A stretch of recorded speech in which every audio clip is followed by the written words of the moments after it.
All right, everybody. I'd like to welcome you guys to the 4th annual BSidesCharm.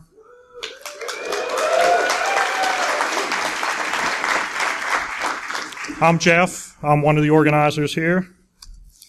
Just going to give you a few quick opening slides. Don't want to cut into Jessica's time too much.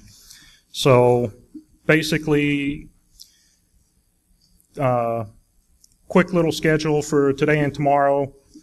Talks run throughout the day in both of these rooms, and then party at 6:30 tonight. Back tomorrow. The Keynote SOC panel is going to be at 12 noon and closing sometime around 4. We definitely want to give a big thanks to all of our sponsors who helped us out.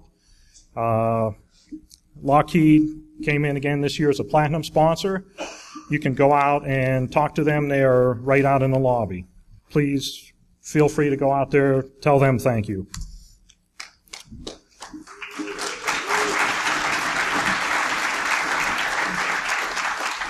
We have a group of gold sponsors. They also have tables all throughout the front hallway there. Black Hills Information Security, Critical Design Associates, Sealing Tech, Trimark, National Security Agency, Tenable, Sands Technology Institute, Data Tribe, Point3, and Dragos. We have our silvers, Iron Vine Security, Anchor Technologies, KeyW, Security, IronNet Cybersecurity, Novetta, T. Rowe Price, Tracis, Howard County Economic Development Authority, Contrast Security, and Booz Allen Hamilton. And then our bronze are Dynaxis and Iceberg. So if you see any of these guys walking around, they have the green Shamrock badges on. Chat with them, tell them thank you for helping sponsor. We'll be giving out some cool stuff throughout the 2 days. We got some neat little toys from Hacker Boxes, Hack5, and No Starch donated a bunch of books and certificates that we'll be giving out. And as everybody walked in, you should have got your Sands bag. And then Point3 is sponsoring the lanyards again this year. The big thing today, Hiring Village, is going to be from 11 to 5. You can go in there, talk about, get some career advice, get your resume reviewed. We have a sign-up link on the BSidesCharm Hiring Village page where you can go sign up with a time for one-on-one session with somebody to review your resume, get some career advice, things like that. And these are the companies that are going to be in sponsoring Village. Lockheed Martin, Dragos, Tracis, Contrast, Novetta, Iron Vine Security, Howard County Economic Development Authority, T. Rowe Price, KeyW, and Booz Allen Hamilton. Besides that today, some of the other stuff going on, we have Tool back upstairs doing a lockpick village up in Grayson, 40 bytes with a CTF next door to them in Burke. Then next door to that in McIntosh is the Lab Village. The wireless CTF is right at the top of the steps in Duncan. And IoT Village is right next door in A North. And if you get a chance, up on the second floor, we have some charity tables up there. Be the Match, Magic, and Unallocated Space. We're also, throughout the day, at the registration table, we can accept cash donations for all of these charities. And because of work schedules, Hacker for Charity couldn't bring their full table this year, but they do have an informational booth set up over next door in the IoT Village. And I guess some of you might be interested in this party thing we got going tonight. That kicks off about 6:30 back in this room. We have the panel. If anybody, there's still a link, what is that? On the BSidesCharm party page, there's a link where you can send in your questions for the panel. They're still looking for questions. After the panel's done, we'll have Jack Daniel and Jason Blanchard will be doing comedy sets. Right after them, inverse phase will be doing some chip tunes. And then 9 o'clock, we have dual core and Michael Kill. And that should be pretty much a blast out there. For those of you who don't want to have a little quieter place to be, Warfields is going to be opened up, and we also have our second floor movie theater. We should have a schedule on the homepage which has the different movies and talks and everything that'll be showing up there for both days. And then we would like to make sure that we get feedback from everybody about the event, about all the training sessions, from everybody who submits the feedback forms. We'll go out there and we'll raffle off some stuff at closing. So if you want to be part of any of those raffles, submit a feedback form. The links are on our homepage. And just a couple last items. The hotel is no smoking inside. They do have outdoor areas set up. The hotel has requested that no alcohol be brought into talk, training, or village rooms. And for the most part, just be respectful to everybody.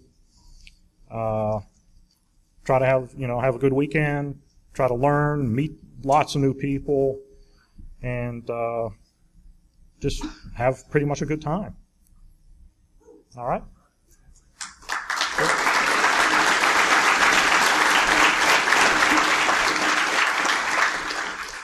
quick before we announce the keynote, can you raise your hand if you have an empty seat next to you? For all those standing up, please find an empty hand and start filtering towards those seats. We need the aisle as clear as possible, please. Keep them up until someone sits there, please. We don't want a fire hazard or to get kicked out. No, you're okay. I have a lot left on my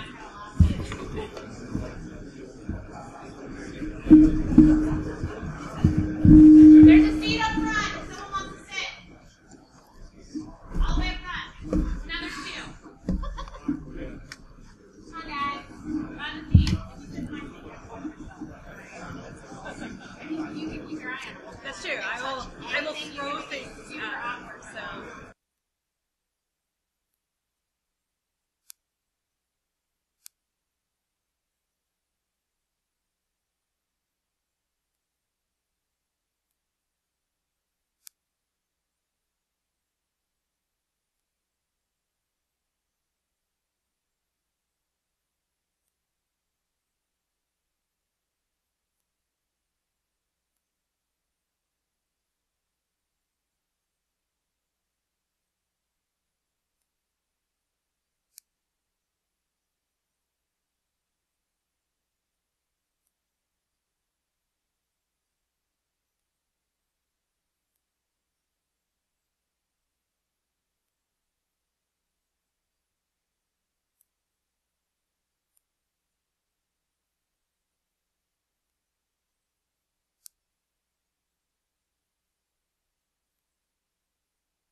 Come on, Windows Hello. You can do it. Windows Hello is a fabulous product.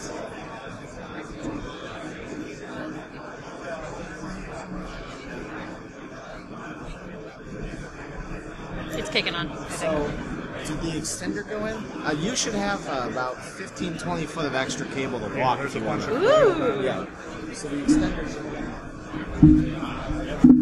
so you should be able to walk. So I should probably...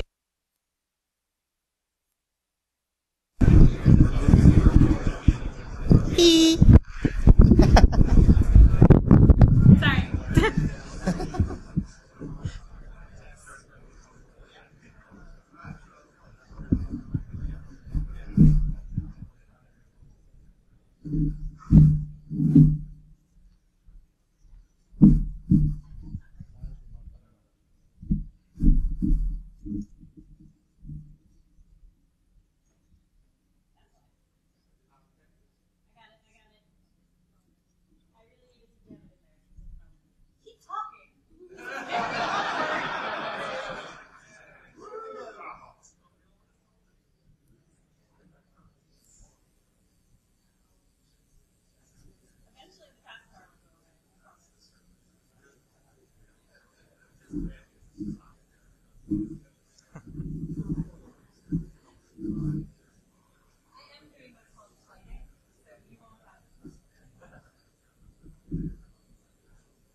I have my own. Because it was 2018. And Microsoft really gave mine to me.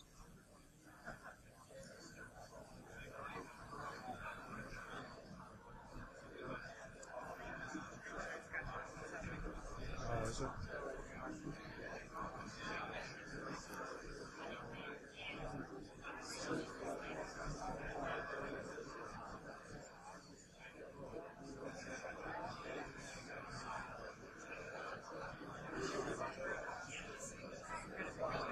They make us do the lighting thing. So, like,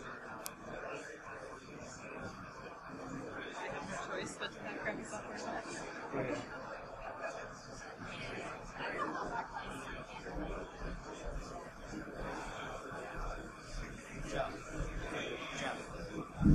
Does she wanna? Do you want me to get her one of those It's projector stands?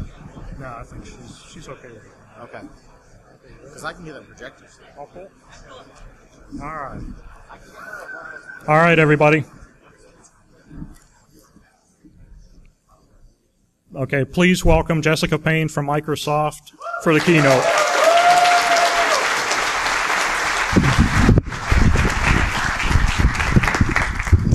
Are you ready for keynote? Okay. Knowledge is power. But the problem is that we typically think that we have the knowledge gap, where the knowledge is bigger on the side of the attacker than versus on the side of the defender, which makes us sad. And we also think that we have attackers that are wizards. And we make them seem like wizards because we use certain words about them. We use words like advanced persistent threat or sophisticated attackers. But the reality of this is that the attackers who are going after most networks are really just what I like to call moderately skilled people who know slightly more about your network than you do. Oh,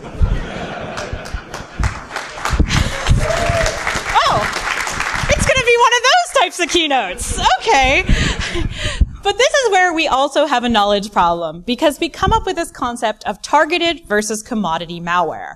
And we treat those as completely different categories of what a person would research or what a person would care about. And this is where we cause our own problems, because then we decide that the knowledge of the reverse engineer who is looking at that targeted malware is much, much greater than the other person, and therefore they must be a wizard.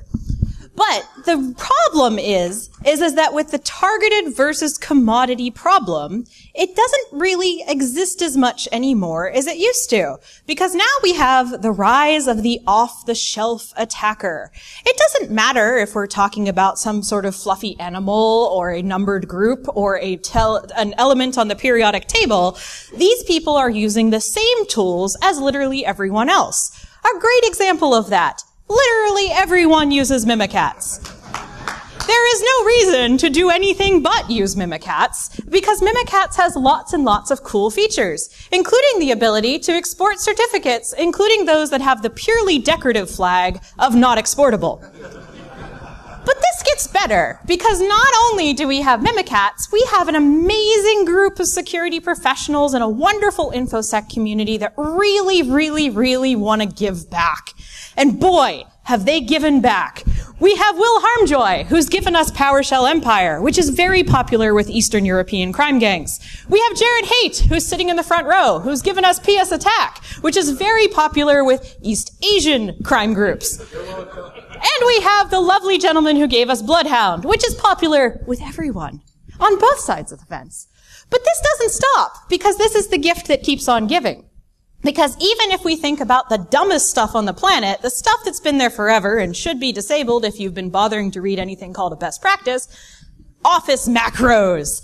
So now, you don't have to bother to load the VBA toolbar because Jason Lang took care of it for you. And not only did Jason Lang take care of it for you, within 72 hours of Jason Lang publishing this tool, it was used in a state-sponsored attack. Thanks, Jason. But we have other fun things too, because we have certain people in this community who never give up.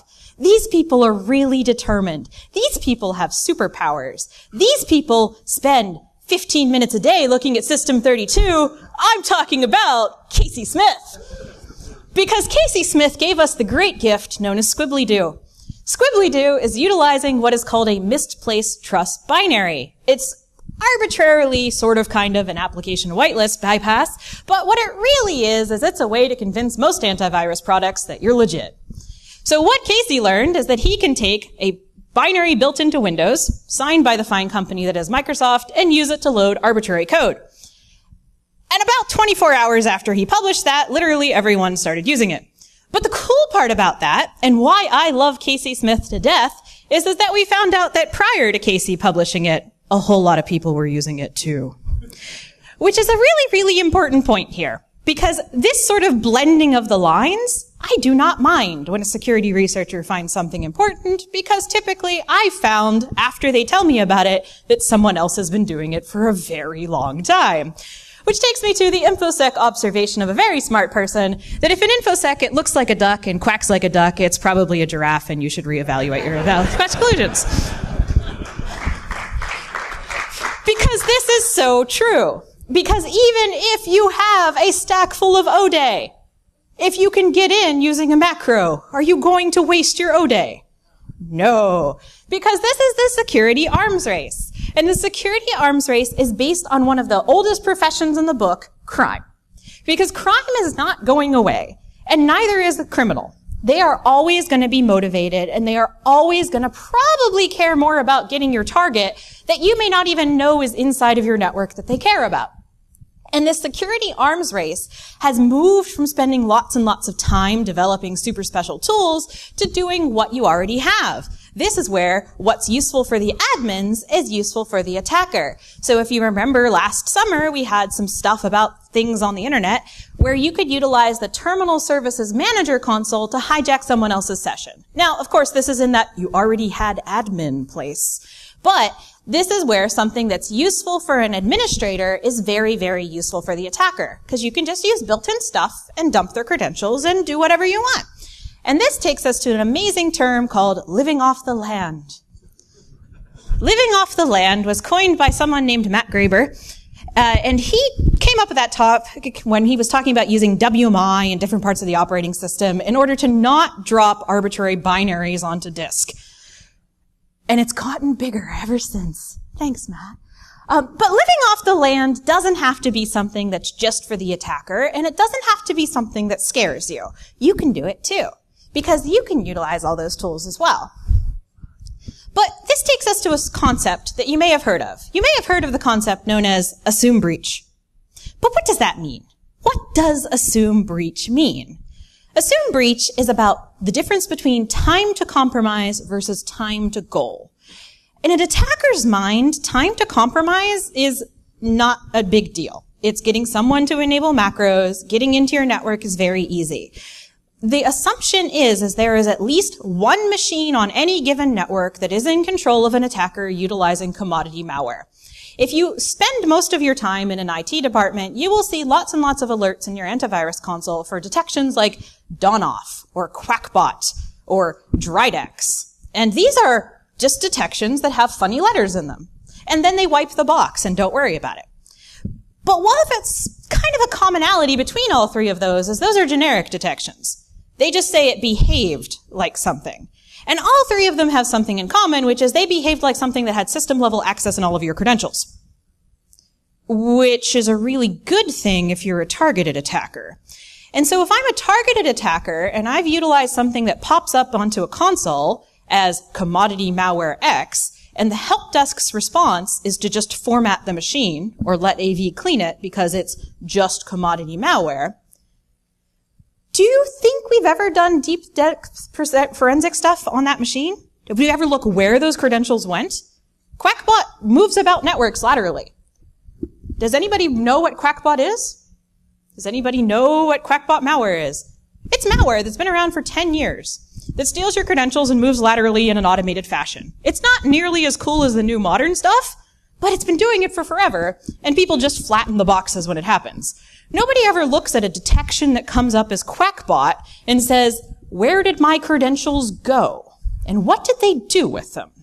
So this time to compromise, if you're an attacker, is not really relevant. They assume that it's any time they want to.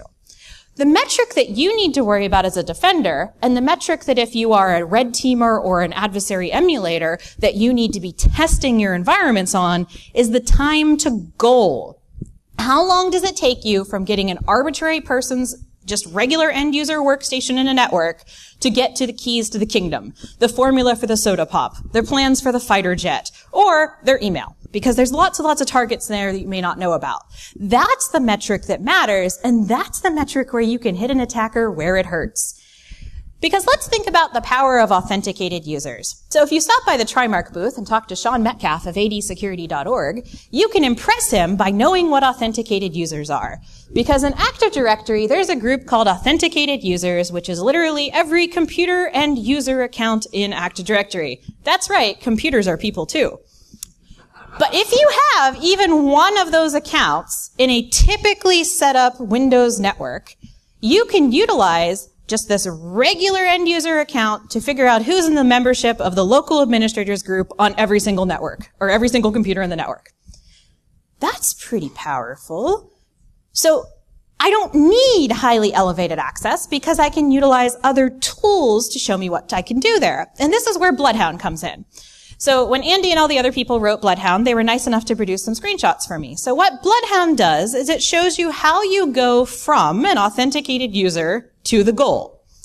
So in this instance, you can see that almost everybody that works at whatever company this is has access to the goal. That's pretty easy. I can go from authenticated user to what I want in no time at all, right? But sometimes it's a little bit more complicated than that. To go from an authenticated user in this company to the goal, I do have 3 or 4 hops. The fascinating thing about this company is if you ask them how many administrators they had in their network, like domain admin level or, wide-spreading administrators, they told you 15. Who thinks they had 15? They had 15 people in the group labeled domain admins. That's not how it works, though. Because there's this thing called the default domain controller policy, which has all these other permissions that exist in it, and then there's some nested groups, and there's this group called backup operators, and there's this group called built-in administrators, and in reality they had 879 administrators. So sometimes you find out surprises, right? But this is what an attacker would find out. You think you have 15 avenues to compromise. You have a highway to compromise, is what's going on there. And then there's this one. Don't be that guy. So that is one machine where the guy logs in as domain admin all the time, right? But let's think about this. If we have these tools that the attackers utilize, that they're off-the-shelf attackers, what's preventing us from checking ourselves before we wreck ourselves? Absolutely nothing. And this is getting easier by the day. Because now you can check yourself before you wreck yourself. Because we have the attack by MITRE. MITRE's attack database framework. Sorry guys, I don't remember what it's called. Matrix, that's what it is. So if you've ever wondered what an advanced persistent threat does, and you think you have to pay a specialty threat intelligence feed, or you're not in the right position at your company to know that, or that must be very hard, or that must be very secret. No, you can go to attack, and you can go look up APT BLA, and they will show you all of the public knowledge of APT BLA. So you can go and you can say, would I detect APT BLA? Do I detect this behavior, that behavior? Can I emulate that behavior if I'm a red team? It is abso-freaking-lutely amazing because it's going to show you a whole bunch of things in your network that you didn't know that you needed to monitor, and it's going to tell you why they were used, not just what was used, because an event ID or some sort of alert with no context means absolutely nothing. This will provide you with the context of why they used it versus something else. Hugely helpful. And then we have some other companies that are helping out. We have Endgame's Devin Kerr in the front row here, who doesn't want me telling you that, but he's giving a talk at 4 p.m. today. But they built the Red Team Automation Framework. And this will actually take the MITRE stuff and run it for you. So you don't have to do work. That's cool. But this will actually allow you to kind of check your own defenses. And that was very, very helpful if you're a small shop or something like that. If you're going to be needing to check yourself, you have to do it in a way that's going to scale. And we also have Bloodhound. If the attackers are using it, you should use it too. As a matter of fact, I hear more people who are network defenders talking about how they use Bloodhound to check their network than I hear about red teamers using it. Also, if you want to break Bloodhound, it's called the Windows Firewall. Enable it and then block stuff, and it doesn't work anymore. You're welcome. But why? Why would I bother to check myself assuming that I'm going to wreck myself? Because you are of interest to the attackers. This is a problem that a lot of people have. They look at their network and they say, they're after my fighter jets, they're after my formula for soda pop, whatever. That may not be what they're actually after. If you're threat modeling your own network, you may not be doing it with the actual attacker mindset. Because let's think about this. We've got some example companies here. My company is just streaming video, or my company is just image hosting, or my company is just some e-commerce, or my company does AV scanning. So if you look at those, just think to yourself for a second, what would be your threat model? What would be what they would be going after in those companies? You have a mental image of at least one of them, what you think they'd be going after, what an attacker would be interested for? Okay, time to check ourselves. Because in the attacker viewpoint, if I'm looking at a streaming video service, which may not be all that interesting to most people because it's cats and video games, I'm looking at a DDoS platform. And that's exactly what I want to use it for. I want to take your massive amounts of UDP packets and I want to turn it into the low orbital cannon. That's the threat model that's useful to an attacker there, not watching the person wearing cat ears playing video games. Image hosting, steganography. Who would think that the Instagram with Britney Spears photos would have been used by a nation state? Because guess what? That happened. So there was a set of nation state sponsored malware that was utilizing photos of Britney Spears where the command and control for the malware was encoded into those photos. That's steganography. This is hugely popular in all sorts of types of malware, whether we talk about completely commodity or we talk about, top shelf type of malware. And the reason is that you can oftentimes get an image hosted on a domain that's trusted by lots of people. Now, if we think about not necessarily image hosting, but comments and forums, there's a report you can read called Black Coffee, which is by an APT, that utilized the forum comments of a very, very trusted domain known as technet.microsoft.com. Because that was not in the threat model. The threat model for TechNet's comments were very, very good at scraping out profanity, scraping out spam, or, things like that. Nobody threat modeled, I wonder if a nation state is going to put command and control in my comments. And that is exactly what they did because Microsoft.com is allowed through even some incredibly secured and locked down environments so you can get updates, right? Super clever on the part of the attackers. We have fixed that. Just putting that out there. But you can still do it with a lot of other stuff. This is constantly happening with a lot of this reports that you're seeing coming out now. The Chihu report that just came out with a Flash O Day. They were talking about it being used there, that type of thing. So this is very popular. E-commerce, you probably thought PCI or credit card data. I thought customer recon, because we've recently learned that what people are interested in and who they're friends with is really interesting to certain sets of people. Imagine if you could also get what they buy and who they buy it for and all that different stuff like that. This is actually what we see being taken from e-commerce networks almost as much as credit cards. And in some ways it's more valuable because you can have if you're not a top shelf attacker, if you're someone who's doing work in dark markets and things like that, you can still get great value for a customer database and not have the Secret Service coming and knocking on your door. If any of you are in the audience. Thanks, guys.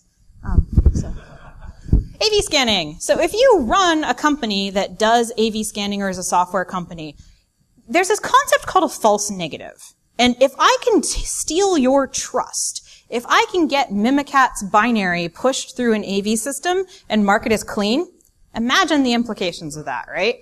So if I can get access to anybody who's an anti-malware vendor or someone who ships drivers to an anti-malware vendor or any sort of software supply chain pipeline where I can inject myself into that trust and then get a false negative, that's amazing. Think about the supply chain attacks that have happened with text editors or accounting software in Eastern Europe. This type of stuff is because they're stealing the trust of that. And a lot of times you're getting past an AV scanning mechanism because your originating binary is trusted.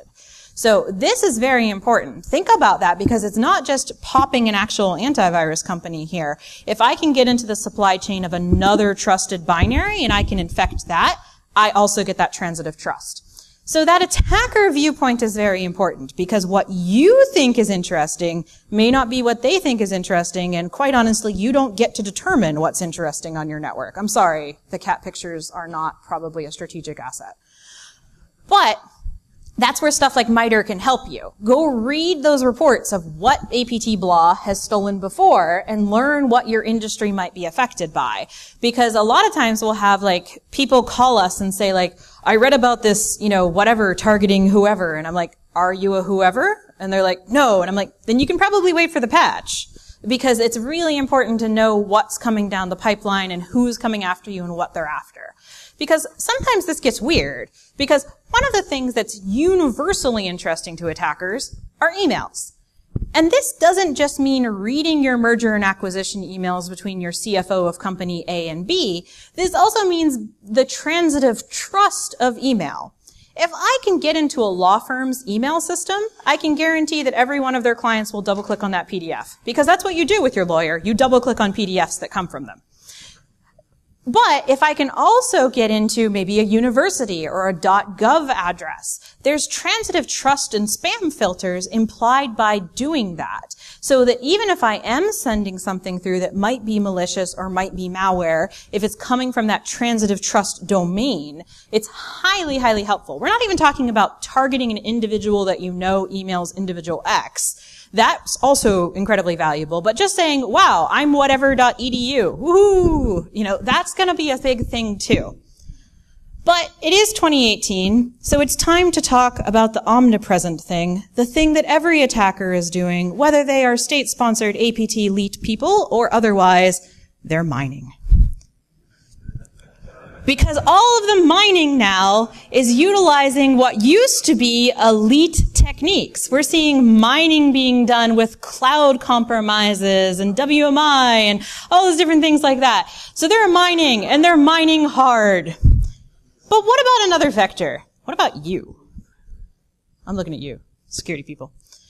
Because security people are a completely different threat model of value. If you are a penetration tester and you have a report of what customer X's network looks like, did you know that will make like $400,000 on a dark market?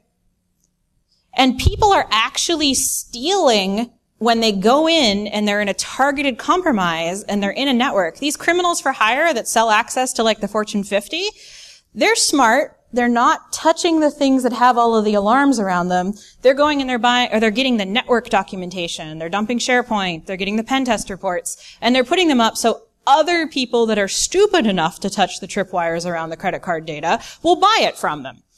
So if you are a security person, whether you are a person who has a bunch of O-days stocked on your laptop and, has a contact in, security@Microsoft.com or secure@Microsoft, or if you work in an AV company or if you're a pen tester or whatever, there's a whole different part of your threat model that's actually interesting to attackers. And that's a really interesting to think about, that I think a lot of us might have the sort of like, well, that will never happen to us type of thing.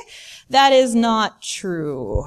There's a lot of people who thought that would never happen to them who got their email read by other people. So, yeah, be careful of that. Because the important thing to do is your company, your products, your platform, and your assets, which means your human beings, are of interest to attackers. This is not going away, right? It's about figuring out what's of interest and knowing how to protect it. And here comes a very harsh truth behind that, is there's a lot of times we want to blame, crappy software or whatever else like that. But the true fact of this is that bugs are not the main issue in most breaches. Operational issues and technical debt are. I'm sorry. Because a lot of times it's really, really hard to get people in an organization to care about security. It's really, really hard to get them to understand even what is a security priority. I've visited during incident responses companies that have had multi-million, lots and lots of money investments in security, but they didn't have randomized local administrator passwords, which you can do for free, right? So they didn't understand what's the right thing to do, what that scale of things that need to happen are. They thought they were doing all the right things. So this is where it's very, very difficult. But here's a magical thing. Because using what you have and knowing it inside and out is what makes you a superhero. Because this is where we can live off the land as defenders as much as attackers can. And this is honestly how my career in technology started, which is thing that I was quizzing Sean Metcalf about earlier, I had to troubleshoot how getting Macs that were using a Heimdall-Kerberos realm to communicate to a Windows DFS server because I worked at a university.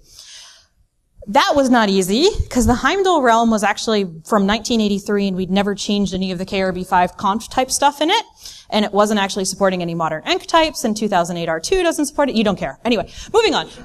So dealing with that, and dealing with it in a packet capture, and dealing with like deep level inspection of all those different operating systems, honestly got me through the next 5 years of my career.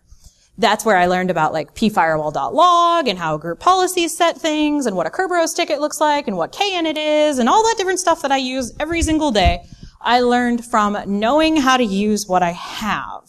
And that's really important because I'm not telling you that you should have whatever by company X. It's important that you think about what you already own. You may have AV, antivirus X, you may have monitoring software Y. If I visit a customer for an IR, this may shock you. The first thing I tell them is not rip out everything and buy my stuff. I say, here are the principles and the tenets of what you should be doing with your thing. If you figure out later that you like my stuff better, that's cool. But there's fundamental things that you need to be doing regardless of your software stack, and you can figure out how to do them in a lot of creative ways. Use what you have to solve your problems, which takes me back to Casey Smith. So Casey spends 10 to 15 minutes a day looking inside of System 32 and going, WTF. Do you spend 10 to 15 minutes a day just being curious about your job? You may or you may not, right? But the concept here is that your attackers definitely are spending 10 to 15 minutes a day, at least, thinking about how to get in your network. There's a piece of malware called Emotet, and Emotet and a friend of mine are in a, brutal battle to the death, because Emotet changes what it does every single day. And for the most part, we're keeping up with it. But it's really, really funny because it will just do dumb stuff one day and then it'll do really smart stuff the next day. And it's specifically doing that to try to throw off machine learning, which is incredibly clever. So it'll go from just attaching really, really dumb looking PDF attachments, or just telling people to click on a link that leads directly to a portable executable that's malware, to using Office sophisticated hover over PPT type of stuff, all in the same week. So your attackers are definitely trying to spend more than 10 minutes a day trying to figure out how to get into your network, even the ones who aren't very good. So you need to become a pull learner. So this concept between push and pull. It used to be the case that you could go once a year to the conference held by whatever vendor is the most predominant in your environment. And they would teach you everything you needed to know for that year. And you would go home and you'd be like, yes, I'm going to use whatever version 2012 and I know how to use it now. That doesn't work anymore. And that doesn't work anymore for a lot of reasons. One of them is software release cycles, whether they be open source or even Windows. Windows 10 does not release the same way other Windows used to. But also the release cycle of security. The release cycle of security is hourly, maybe minutely. Because I can go from having a really, really good morning and hanging around at my house and petting my dog and thinking I'm going to go to work late to, oh crap, everything's on fire. And that's within the space of stirring the Earl Grey. So this is really, really important, as we have to be able to seek out knowledge, and we need to be able to seek out knowledge aggregators that can help us, because it's impossible to know everything and it's impossible to keep up on everything. But this is where finding sources, whether that be MITRE or whether that be something like an InfoSec Twitter account, or just know what your good sources are and figure out what you want to learn about. But you're going to have to go out and learn about it, right? You're going to have to pick topics, which is where it kind of helps to have a mentor or a tastemaker or somebody like that kind of leading you along that isn't necessarily your boss, because your boss has different priorities that are coming from their CEO, that are coming from billboards, that are coming from the nightly news. So those may not be the priorities that you would like to have in mind. It is important to be able to answer those priorities, though, because we do a lot of giggling about people we think are dumb in this industry, and we do a lot of sneering at certain conferences that we think aren't important. But if you want to change those people, and you want to change how they talk, and you want to change what they think is important, you have to talk to them. And you have to be able to know what they're talking about and what their questions actually are. So it may be helpful to actually be a pool learner of what those people care about as well. Because knowledge alone is not enough. If you're the smartest person in the room, you're in the wrong room. That's the thing. We all know that, right? But knowing everything and not being able to apply it to real problems is also a horrible, horrible thing. You may know the magical secrets of a 100% secure network. I can guarantee you that absolutely no one will ever be able to deploy that network and still do stuff. It's not that you have to make compromises. It's not that you have to say, why, yes, I absolutely love that MRI running Windows XP that just got malware on it that hasn't been updated since 2016. That's cool. No, you don't have to accept that. You have to be able to say, what does this business need and why do they need it? And how can I help them do that? Because if you've become someone who uses knowledge and learns to what you have, you can take that $40 million MRI machine that saved somebody's mom by diagnosing cancer 3 months earlier, and you can put a Linksys router in front of it to prevent people from getting to SMB1. $45. That's something you can do if you know how to live off the land as a defender. So that knowledge is not enough. Know what you can apply to things that need to happen. Because there's this magical component of security that you never see on a billboard in an airport, and that's humans. And humans are a really, really important part of it. Most of you are probably humans. Maybe not you. Okay. But the human being is not a rational creature. But humans have a lot of different priorities. And it's important to understand that what we do as a security person is to serve humanity, and not in that it's a cookbook way. But security has human consequences. A lot of times you may be thinking, sweet attack, man. Look at that. That malware is so cool. I'm going to tell you a story about my very first major IR where I literally was sitting there saying, oh wow, what cool malware. And then I realized that what the attacker had taken off the network were the home addresses of dissidents in a certain country. And then I went home and thought about what that meant, because I'm sure they weren't sending them flowers. So there's a human consequence to what you see. And there's a human consequence even if we're talking about incident response. If you're an incident response customer, it's not your first goat rodeo. You see this every week, right? But for them, it's the worst day of their life. They literally think their lives are coming to an end. They think they're getting fired. They're not sure if their company is going to be in business. They're not sure if it was their fault. Or if we think about less business-oriented compromises, think about the human beings that the EFF writes about. When we're targeting dissidents in certain countries and we're putting malware there, right? There are human consequences to these actions, and there are human consequences to what we talk about and how we talk about it. And a lot of times it can seem like fun, and you might be able to say something like, I would never want someone to detect my leet attack because I like it. But the problem is just what we went back to earlier, is when you tell me about your leet attack, I find out someone else has been using it for a year. And where they use it. And this is where we find that they're using it to hurt human beings. So let's think about the humans, and let's listen. Because it's really, really important to listen to the human beings and make sure that you're not just hearing, but you're listening. Raise your hand if you've ever been in a meeting and thought this person is stupid. Some of you are lying by not raising your hand.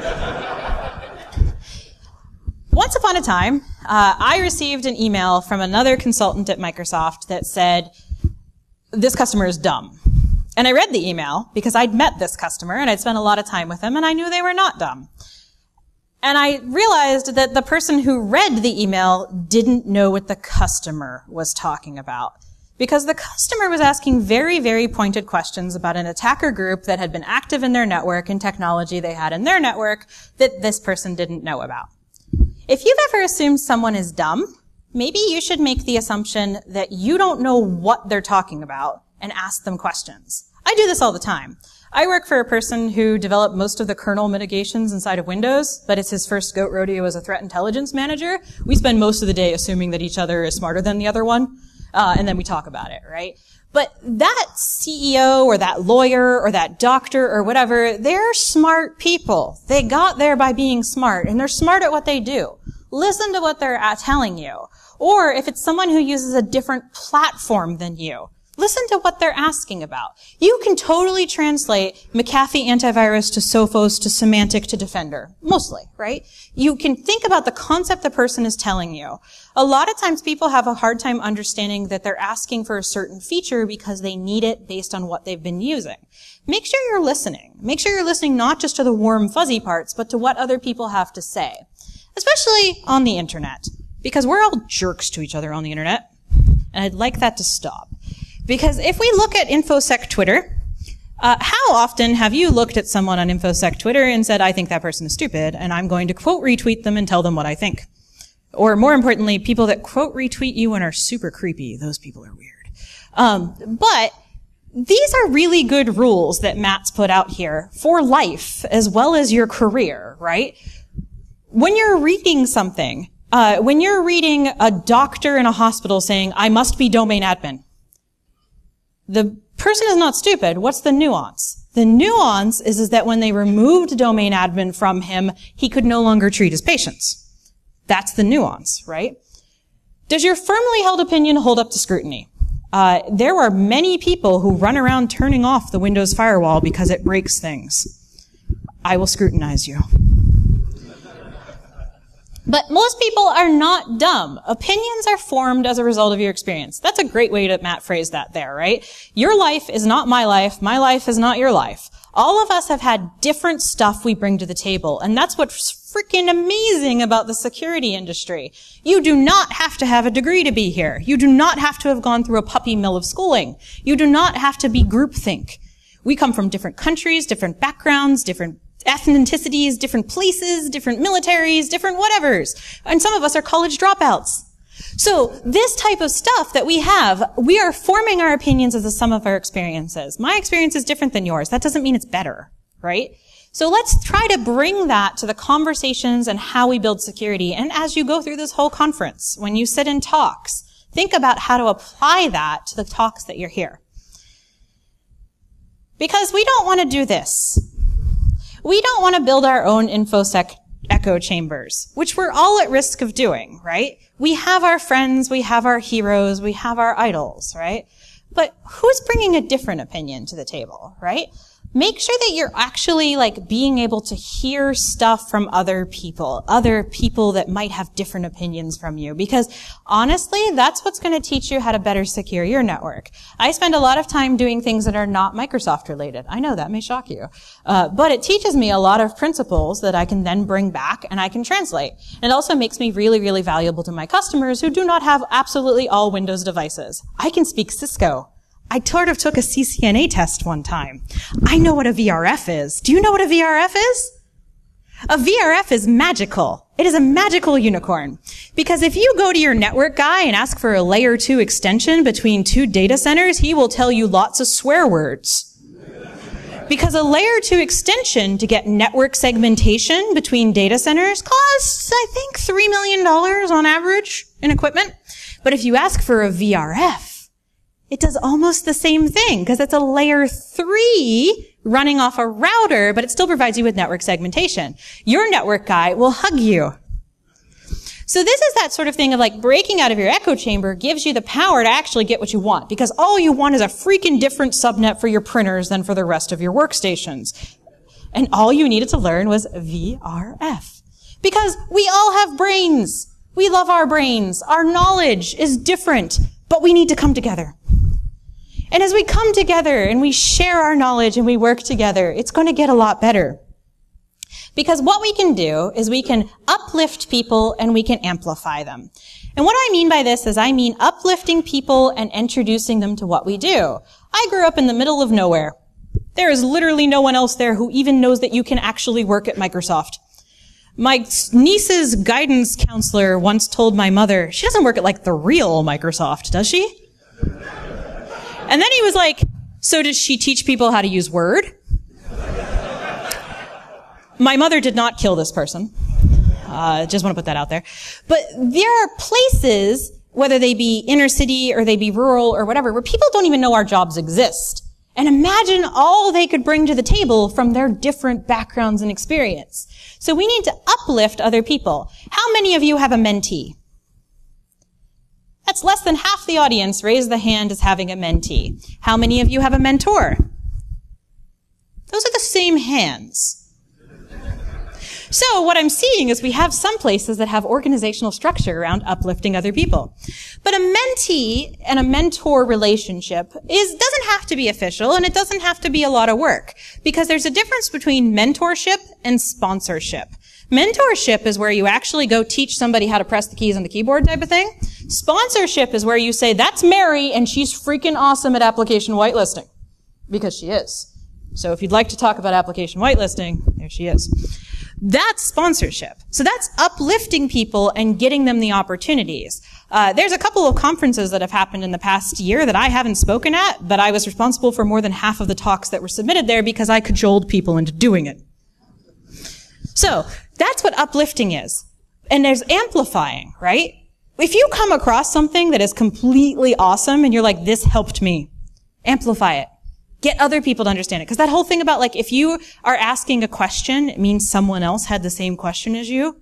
Like, every one of you who came up to me and said, thank you for the Windows firewall, thank you for the Windows event forwarding, those things exist because they didn't exist for me. I have to tell you how hard it is when it's 2 a.m. at a customer site and I Google Windows event forwarding blah and my name comes up. I'm like, no, she doesn't know. So we need to amplify. We need to get that information out there because other people have those questions too. Because this brings me to one of the greatest superpowers, and it's something that became a buzzword that got used incorrectly, I think, which is cyber hygiene. Superpowers personified. Because in my opinion, it shouldn't be called cyber hygiene. It should be called building the attacker's playground.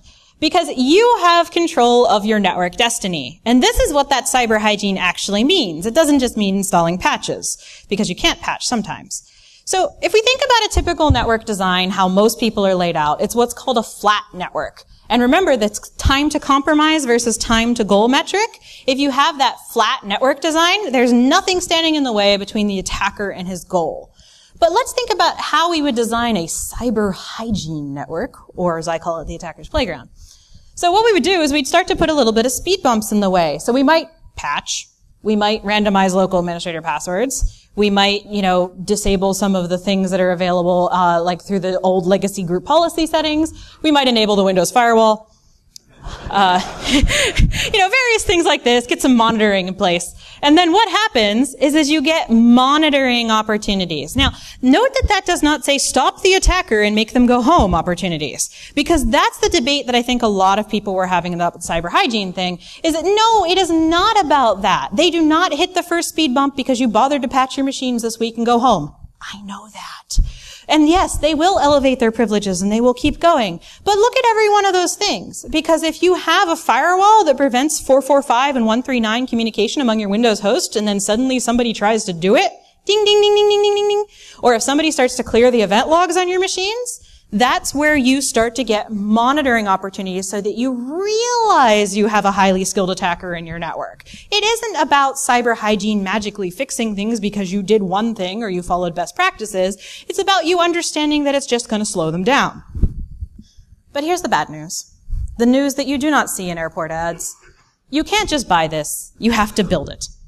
This is something that you have to develop superpowers and build into your network regardless of what the architecture of your network is. Because it also requires building the human beings. Because knowledge without context, no matter how many red alerts I pop up in your console, if you don't know what they mean nothing to you. I have seen so many intrusions where we've gone back and we've looked at the logs, and no matter who it was, they smashed, grabbed, and ran out the door with the data. There were all the events that happened about it, and nobody did anything because they didn't know what they meant. Or they spent a lot of time trying to figure out if it was a red team. Because you have to build it and you have to build the people. Because what you're doing here is you're taking lemons and you're not making lemonade, you're making fighter jets. So I use this slide a lot, which conveniently looks like the Microsoft logo. But there's components of a holistic security strategy. Thank you. It took me like 4 minutes to make this. It's called credential hygiene, which means don't have the same password everywhere and don't log in with highly privileged accounts. Don't sudo to root constantly. Don't have MySQL running as a root account. Don't put everybody in wheel. This stuff applies everywhere. Network segmentation. That does not mean run out and buy a bunch of Cisco firewalls unless Cisco is sponsoring this conference. That means having some layer of speed bump, usually host firewalls, or you could bring in that VRF type of thing. Not just having everything be one big network. Do not let workstations talk to each other on 445 and 139.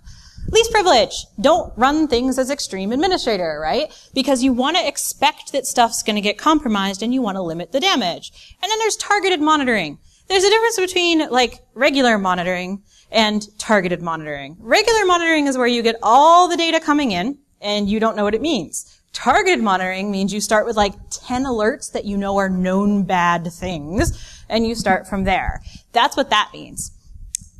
But this is also a strategy that applies to all sorts of flora and fauna. It does not just apply to Microsoft. So this is something that will apply across the board if you think about things as principles. And it's really important to think about your security principles and your security promises, because that's what allows you to support different vegetables and animals. Because if we think about mistakes that can get made, think about targeted monitoring, right? This is my Venn diagram of common monitoring strategies, where people either monitor all the things or none of the things, and there's nothing in the middle. And there's a great example of this that happened, which cost lots of companies $70 million, and that was Petya. So the Petya ransomware, we called it new ransomware, old techniques for a reason. Because the Petya ransomware did something called WEVT-CL security. This is where you clear the event logs in the noisiest way possible, and you never ever bothered to learn how to do anything different. I'm sure they knew how to do something different, but they did this anyway, because they knew that nobody monitors Event ID 1102. So if you run that command, that creates Event ID 1102, which means somebody cleared your event logs, which means you need to go look at that machine right now.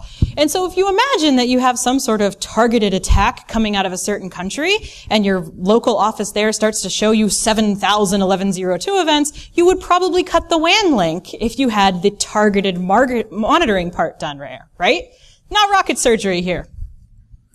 Your goal is not to stop the attacker, but to irritate them. They are always going to get in. You just want to slow them down and make them mad and maybe swear a little bit at you. And there's this slide that we use at Microsoft that talks about how if you do all of this, there's going to be all these little red lines that come up, and he's going to send the phishing email, he's only get the first one.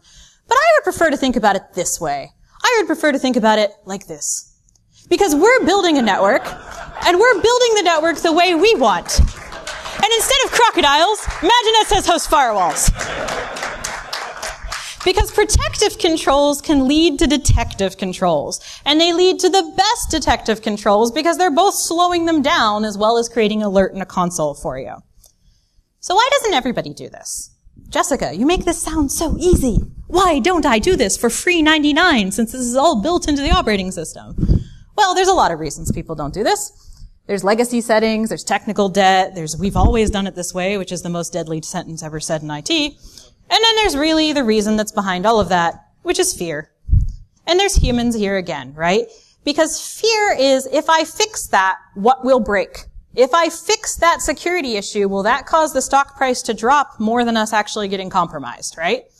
Which is why you need to apply your knowledge and your superpowers to answering the difficult questions.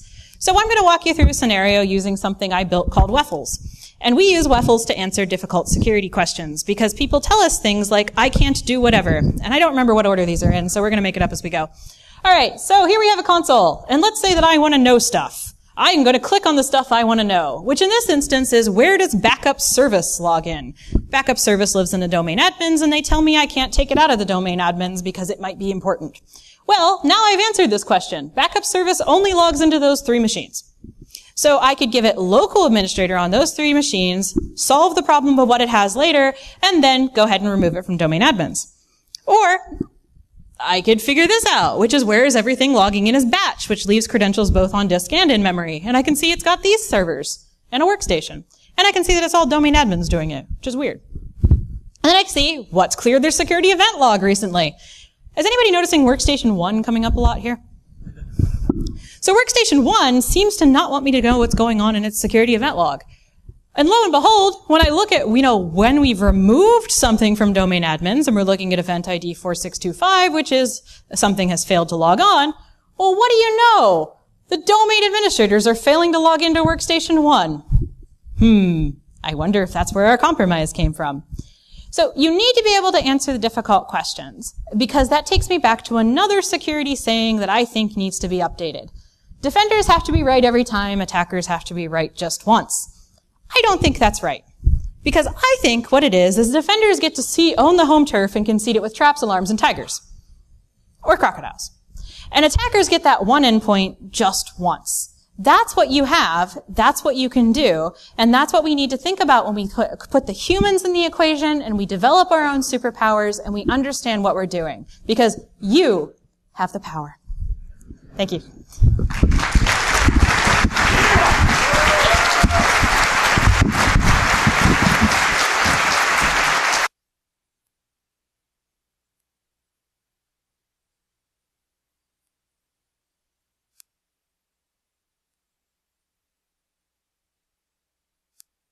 Marilyn, welcome. Oh. BSidesCharm, Oh, filled thank with you. Old Bay chocolates, burger cookies. Nice. Marilyn Is the Scouts. Old Bay in the chocolate? It is, on some of it. All right. Real quickly, we need to vacate this room. What we're going to be doing is opening up all the villages, all the things opening for CTFs and hiring village. So make sure go check it out. 2:30, you said? All right. Listen, microphone. There we go. All right. So definitely.